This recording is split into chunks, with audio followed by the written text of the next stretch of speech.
Bonjour à toutes et à toutes, dans cette vidéo je vais vous présenter les différents théorèmes de Taylor. C'est une révision de première année. On va revoir le théorème de Taylor-Young, le théorème de Taylor avec reste intégral et l'inégalité de Taylor-Lagrange. Dans cette vidéo on ne va s'intéresser qu'à leur expression, à pourquoi ils peuvent être importantes. Nous n'allons pas les démontrer, ce sera l'objet d'une future vidéo. Et de plusieurs vidéos, les démonstrations étant intéressantes pour le retenir, même si c'est pas forcément facile, mais ces démonstrations sont vraiment pour ceux qui veulent aller plus loin, qui veulent pousser les choses. Dans un premier temps, il faut savoir les appliquer, et je dirais même les appliquer de manière bête et méchante, c'est-à-dire il y a beaucoup de questions de cours dans les sujets de concours qui sont énoncer le théorème ou appliquer le théorème de Taylor-Young, de Taylor-Lagrange, à cette expression. Et donc il faut que vous sachiez les faire, il faut connaître ces résultats par cœur.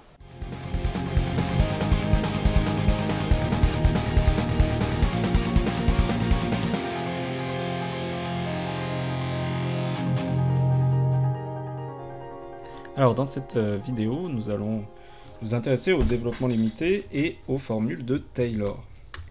Alors, je vais essayer de vous faire comprendre dans cette vidéo quel est l'intérêt des développements limités, comment nous on va l'utiliser, à savoir que dans le programme de classe éco, c'est un petit peu compliqué parce que c'est un outil qui va être très utile à certains moments, mais finalement c'est assez rare, c'est-à-dire que c'est pas l'outil qu'on va utiliser tout le temps.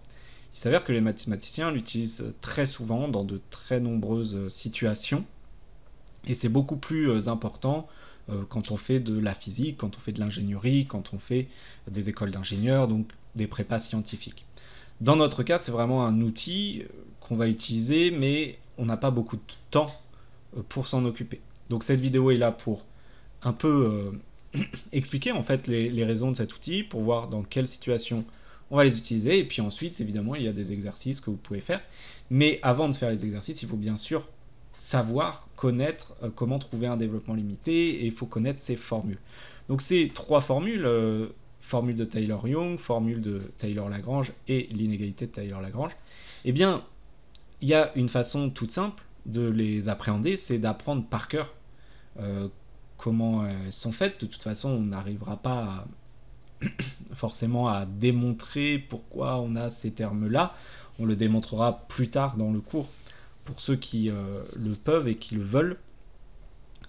Mais voilà, ça restera quand même des formules très générales, très particulières, très curieuses. Et donc, ce qu'il faut, c'est apprendre, et ce qu'on peut vous demander, soit ça va être de les utiliser, soit même des questions de cours, surtout avec cette formule de Taylor-Lagrange.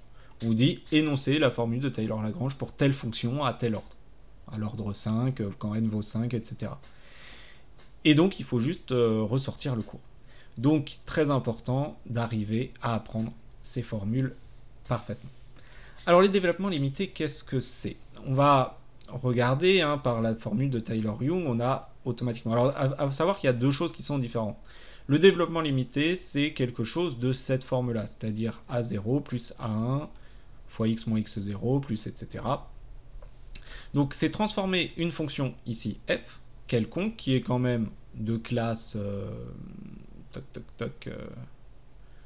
qui est définie a priori, une fonction donc qui peut être continue, qui peut être dérivable, qui peut être mettre mieux, mais qui n'est pas un polynôme. Et on le transforme en un polynôme, puisque ça, a0 plus a1 x fois quelque chose, x moins x0 plus a2, etc., plus an x puissance n, c'est un polynôme. C'est plus clair si vous prenez dans votre tête x0 égale 0, mais même avec un x0 quelconque, ça reste un polynôme, il n'y a pas de doute là-dessus. Alors, une fonction, est-ce qu'elle est tout le temps égale à un polynôme? Pas vraiment, elle est égale à une partie polynomiale plus ce qu'on va appeler un reste, mais un reste qui est très intéressant, qui tend vers 0 quand x tend vers x0. Alors, ça, c'est le développement limité général, c'est-à-dire que voilà, il y a un développement limité si on a quelque chose de cette forme-là. Ça peut être utilisé de manière très parcimonieuse quand on va chercher à calculer des développements limités de fonctions très très particulières et dire voilà, là on est plutôt dans des sujets assez avancés. Quoique c'est tombé à Écricom en ECE, donc en maths appliquées. Alors après, il ne parlait pas de développement limité. En fait, il faisait ça dans le sujet, il fallait comprendre que ça avait un lien, etc. Mais il ne disait pas, il n'y avait pas de technique à connaître, c'était tout l'objet du problème en fait. En fait, il y a un truc intéressant, c'est que les formules de Taylor-Young sont très très liées au développement limité. Hein. Je vous rappelle d'ailleurs que le petit o, il y a deux façons de le noter, soit cette façon-là, soit celle-ci. Ça, c'est ce qu'on appelle la notation de Landau. Mais la négligeabilité, il y a ces deux façons de les définir. Et quand on a une fonction, alors de classe C infini ou même de classe CN en réalité, donc de classe CN ou C infini, eh bien, on a automatiquement un développement limité. Et les coefficients, en fait, A0, A1 sont les coefficients qui sont là. Voilà. Donc, par exemple, si on veut trouver le développement limité de la fonction exponentielle x, que j'ai dessinée là, eh bien, il faut calculer tout simplement ses dérivées. Bon, bah, la fonction exponentielle, ça va être facile, hein, puisque c'est toujours la même chose.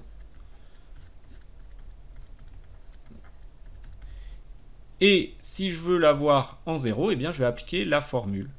C'est-à-dire, au début, ça va être 1, plus x sur 1, plus x carré sur 2 factoriel, plus x au cube sur 3 factoriel, etc. Plus un petit o de ce que je... Ça, c'est un développement limité en 0 usuel. Les développements limités, vous avez fait en première année, évidemment. Il faut connaître les développements limités en 0, puisque ça permet de faire énormément de calculs. Tous ces développements limités peuvent être trouvés dans d'autres points que 0, avec la formule de Taylor-Young. Voilà, donc la formule de Taylor-Young, c'est juste une machine à trouver les développements limités. Et c'est une machine extrêmement puissante pour ça, puisqu'elle trouve les développements limités les plus importants. Alors, nous avons donc ce développement limité d'exponentielle x. Mais à quoi sert-il? Le premier terme, c'est tout simplement la limite. Si on observe notre fonction exponentielle, en 0, exponentielle tend vers 1. Voilà, tout simplement. Donc c'est le point où il est. C'est le point. Le deuxième terme, 1 plus x, donc pris ensemble, on va écrire la fonction 1 plus x, c'est la droite. Elle a deux points intéressants. Vous savez, vous devez savoir normalement que le développement limité à l'ordre 1, eh bien c'est l'équation de la tangente en ce point. Quel est le but d'un développement limité? Finalement, ça va être... Quel est le but de la tangente? C'est d'approcher le point pour dire, regardez, si je m'approche, si je zoome, j'ai une fonction zoom autour de mon point, eh bien, la tangente et la courbe, c'est quasiment la même chose. Voilà, tout simplement. Si on zoome, on a quasiment la même chose. Par contre, il faut zoomer très très fort. Il faut être très très proche de ce point, parce que dès qu'on s'éloigne, eh bien, clairement, ça devient n'importe quoi. Eh bien, ça, c'est l'idée de la tangente, qui a été définie il y a très longtemps. En fait, le développement limité, l'idée, ça va être de généraliser ça. C'est-à-dire que au lieu d'approcher par une droite, je vais approcher par cette fonction 1 plus x carré plus x carré sur 2. Et bien ça, c'est un... On peut peut-être dézoomer, c'est un polynôme. Un polynôme de degré 2, donc c'est une parabole en bleu. Voilà. Mais, vous le voyez, elle approche beaucoup mieux la courbe que la droite. Donc là, vous approchez votre courbe exponentielle au point 1 avec une fonction de degré 2, et du coup, ça l'approche encore mieux qu'avant. Pour vous donner, hop, un ordre d'idée, vous voyez que la droite s'éloignait très vite, alors que là, elle continue à suivre. Et si je fais 1 plus x carré sur 2,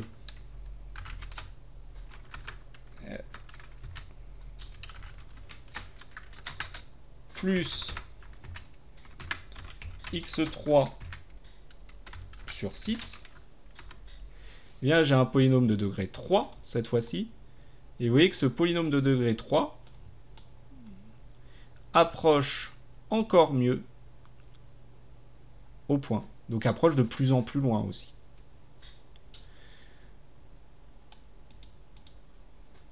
À presque être confondu en fait avec la courbe exponentielle de là à là, quoi.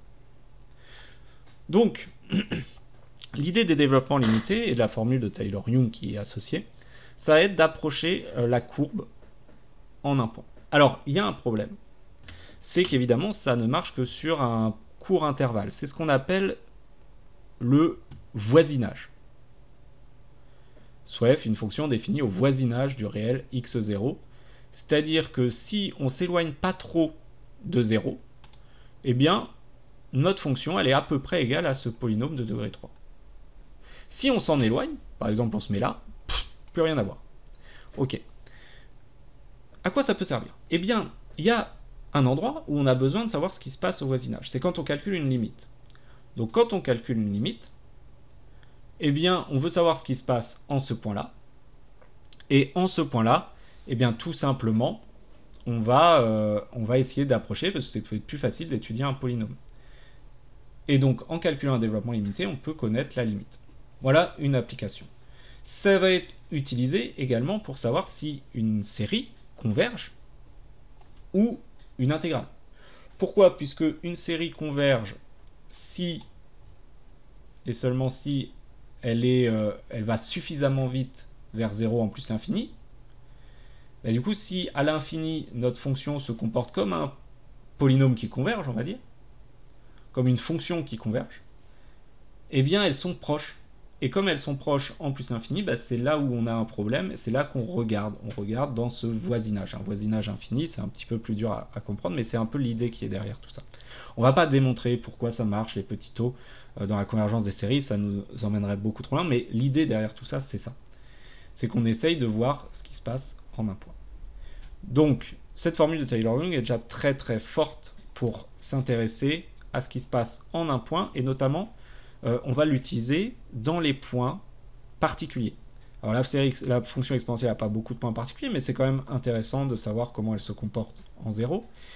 Mais on a d'autres fonctions qui vont avoir des maximums ou des minimums. Et en faisant le développement limité, on aura vraiment une idée de ce qui se passe autour de ce point.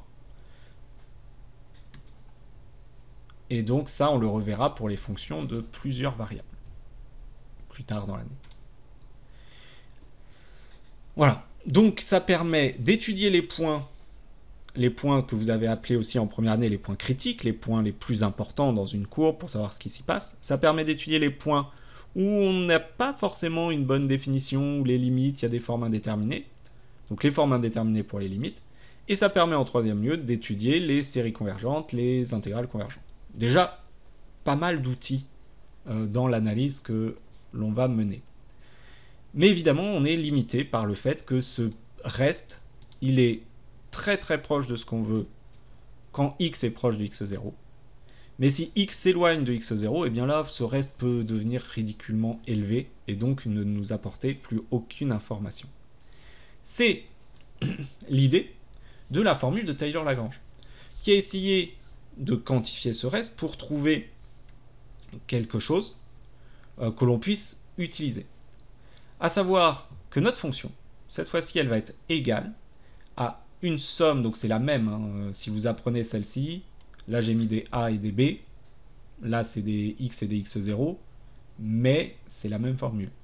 Donc la partie polynomiale, c'est toujours la même, mais ils ont quantifié, Taylor et Lagrange, la partie qui est le reste, et qui va être utilisée pour toute la fonction. C'est-à-dire que la fonction, c'est cette somme, plus cette intégrale.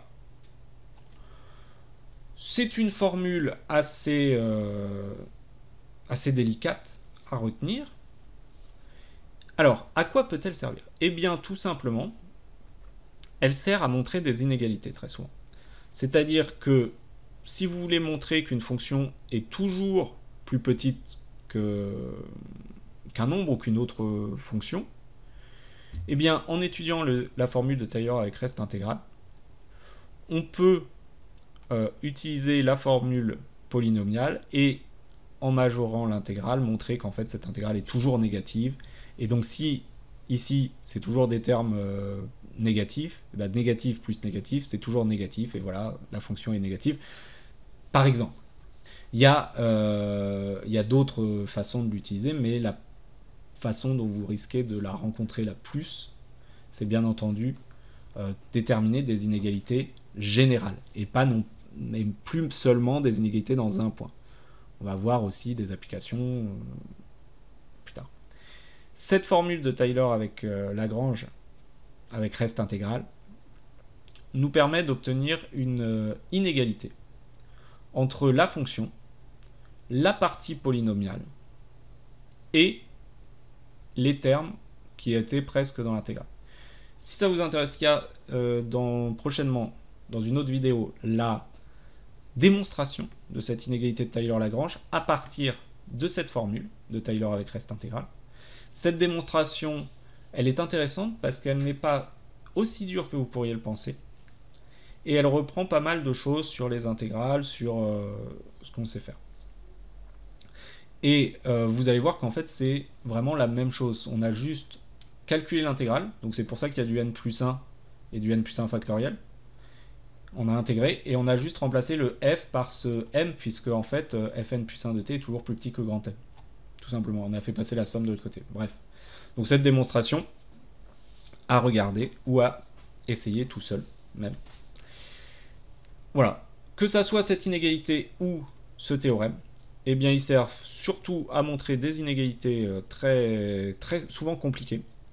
Et souvent vous êtes guidé. Mais la première question, et j'insiste là-dessus, des sujets qui l'utilisent, c'est donner la formule de Taylor avec reste intégral pour telle fonction à l'ordre 6 ou à l'ordre 4. Et donc il faut ressortir la formule exacte. Sinon, la suite devient beaucoup plus difficile à faire. Comme c'est du cours, il ne s'embarrasse pas de rappeler, dire ah bah, pourquoi on a ça, voilà. Donc il faut absolument connaître cette formule, sinon vous risquez d'être bloqué. Alors ça tombe pas très souvent, évidemment, c'est très relatif, mais ça peut vous aider. J'espère que tout est clair. Si ce n'est pas le cas, bien sûr, n'hésitez pas à poser des questions sur le forum de la classe ou bien en classe directement.